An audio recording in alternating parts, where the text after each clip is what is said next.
Bonjour, alors aujourd'hui je voulais vous parler d'une expérience que j'ai eue il y a quelques années en arrière quand j'étais vraiment dans toutes les erreurs possibles qu'on peut faire quand on est en train de rechercher quelque part on cherche à trouver l'amour, qu'on a tous ces doutes en soi, qu'on ne sait pas trop comment faire. Et j'avais fait cette rencontre par internet et c'est une personne qui m'avait invité à aller au restaurant et qui m'avait donné un rendez-vous. Et puis, eh bien, face à cette personne, qu'est-ce qui s'est passé? D'abord, avant le rendez-vous, je me suis super bien préparée. Je me suis mise dans mes meilleurs apparats. Et puis, je suis allée à ce rendez-vous comme j'allais souvent, en fait, en voulant être la meilleure version de moi-même.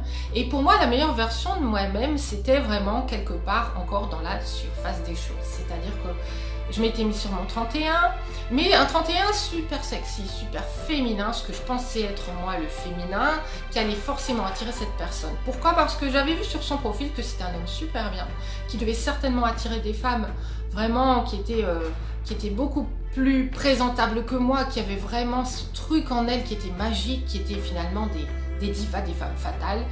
C'est un homme qui apparemment réussissait bien dans sa vie, qui savait ce qu'il voulait, etc. Et du coup, j'ai voulu répondre à cette image, à cette image en tout cas que moi j'avais de qui je devrais être. Donc j'y suis allée avec tous les doutes que je cachais à l'intérieur de moi, en voulant paraître vraiment quelqu'un qui était intelligente. Je voulais montrer que j'étais fine d'esprit, que je savais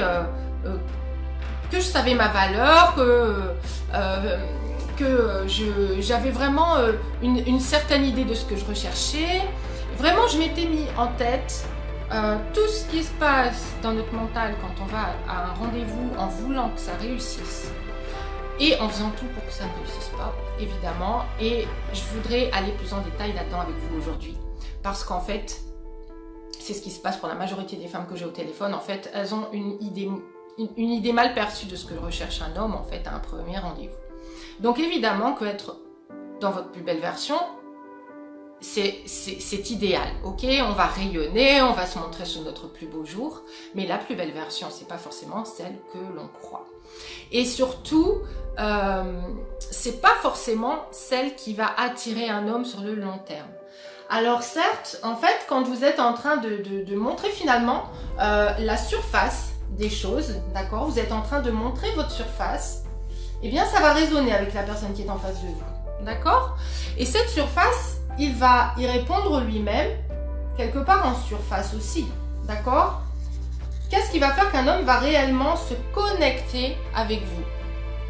Alors, quand j'étais en train d'avoir ce rendez-vous avec cette personne et qu'elle était face à moi, j'étais d'abord en train de mentaliser énormément. Donc j'étais en train de me dire qu'est-ce que je devrais faire, qu'est-ce que je devrais dire. Et en fait, même si j'étais pas en train de me poser la question concrètement, c'est ce qui se passait derrière. Inconsciemment, j'étais en train de chercher à dire les choses qu'il fallait, de chercher à être comme il fallait, etc. Si bien que, qu'est-ce que j'ai fait en me connectant à mon mental? Eh bien, je me suis connectée avec le mental de cette personne. Sachant qu'un homme est déjà dans son mental, puisque l'énergie masculine, l'énergie du mental est une énergie masculine, déjà, premièrement, il n'a pas vu en moi une énergie qui était complémentaire et qui pouvait du coup l'attirer fortement, dans laquelle il voyait quelque chose que lui n'avait pas et qu'il allait pouvoir compléter en étant en relation avec moi. La deuxième chose, c'est qu'en étant dans la surface, dans l'apparence et dans juste je veux finalement l'attirer quelque part sensuellement, parce que je sais que les hommes sont très sensibles à ça. Alors ça a très bien marché pour moi, ça a vraiment très bien marché.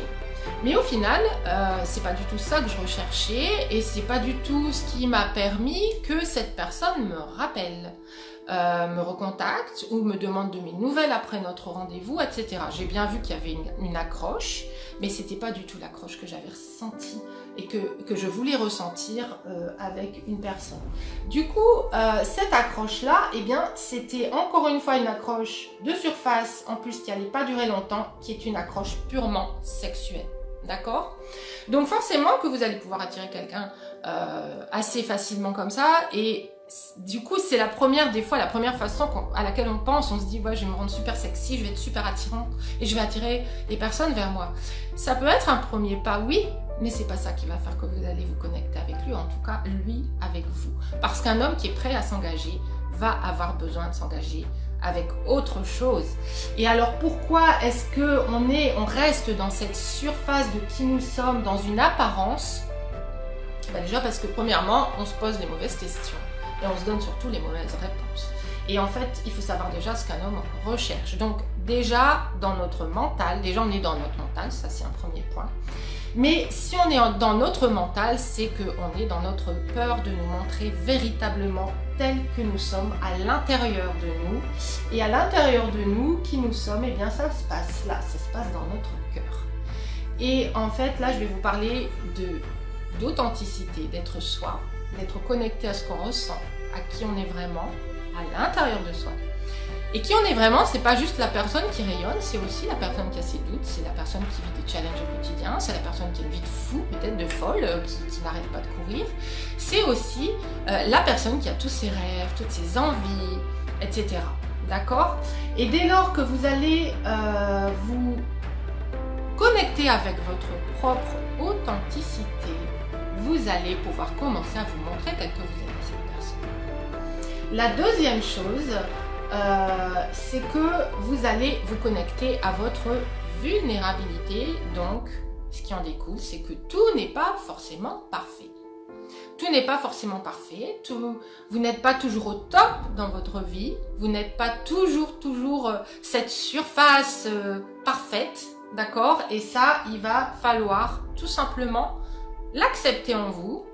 Et ça, du coup, c'est un travail qui commence par vous. Et ce travail-là va vous permettre, finalement, quand vous arrivez à vous exprimer dans votre authenticité, dans votre vulnérabilité, ça va vous permettre de vous connecter également au cœur de cette personne. Pourquoi? Parce que quand vous êtes en train de vous montrer authentique et vulnérable, vous êtes en train, finalement, d'assumer face à lui et de communiquer votre façon de voir le monde. Vous êtes en train de communiquer ce que vous aimez moins. Vous êtes en train de communiquer votre façon de parler naturelle. Vous êtes en train de communiquer votre petite mimique. Vous êtes en train de communiquer tous les petits défauts que vous avez, que vous n'aimez pas forcément, mais que lui va peut-être adorer, qui va faire qu'il a face à lui une personne qui est totalement authentique. Et vous allez surtout communiquer votre confiance en vous, votre estime de vous et le fait que vous soyez complètement en connexion avec vous. Et ça, c'est un point absolument clé parce que vous allez à ce moment-là, à partir de ce moment-là, communiquer votre sensualité naturelle. Ce qui fait que cette personne va pouvoir se connecter avec votre mental, mais à partir de son cœur. Il va pouvoir se connecter avec son attraction physique à vous, l'attraction magnétique, mais à partir de son cœur. Et il va pouvoir surtout se connecter à vos propres émotions en passant par les siennes à lui. Donc dites-moi si cette vidéo vous parle, dites-moi si vous avez des questions. Je serai heureuse de les lire et de savoir ce que vous en pensez. Dites-moi si vous vivez ce genre de situation, est-ce que vous vivez ce genre de rendez-vous où vous avez envie de montrer quelque chose, mais finalement, vous sentez que vous n'avez pas été sur la même longueur d'onde. La personne ne vous a pas recontacté, ne vous a pas donné de nouvelles. Il vous a montré peut-être de l'intérêt, peut-être qu'il était vraiment bien dans cette conversation, et peut-être même que c'était un homme qui était fait pour vous. Mais en fait, en mettant cette barrière à qui vous êtes, à votre authenticité, à votre vulnérabilité, vous êtes en train de mettre la barrière exacte qui va l'empêcher, lui, de se connecter à vous au niveau du cœur, au niveau des émotions. Donc ça, c'est ce dont je parle dans le féminin lumineux, dans les modules du féminin lumineux. Si vous voulez aller plus loin, n'hésitez pas à me poser des questions, à venir me contacter en privé. C'est vraiment quelque chose que vous devez débloquer et qui est vraiment un point clé de mes programmes, de tous mes programmes. Si vous voulez vraiment débloquer le fait que les hommes ne vous recontactent pas, qui n'ont pas eu d'accroche sur le long terme avec vous, c'est qu'il y a une barrière que vous avez mise. Ok, j'espère que cette vidéo vous a apporté du plus. Je vous souhaite une excellente journée. Je vous dis à très bientôt.